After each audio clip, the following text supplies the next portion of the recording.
Yun na nga po mga idol, magluluto naman tayo ng kohol. Yan na nga po, nagisa tayo ng loya. Tapos lagyan na natin yung bawang sibuyas natin mga idol. Pagkatapos na halo-haloin na lang natin yan mga idol hanggang mag brown. Tapos susunod natin yung ating kohol.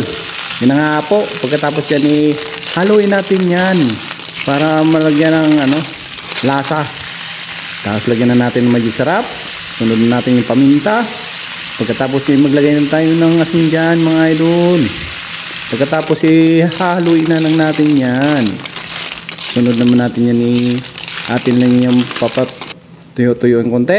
Saka lagyan natin ng asukal. Pampasarap yan mga idol. Sunod na natin lagay yung ating Sprite. Yan na nga po, yan pinakasabaw natin mga idol. Pagkatapos hahaluin lang natin yung saglit. Na nga po mga idol.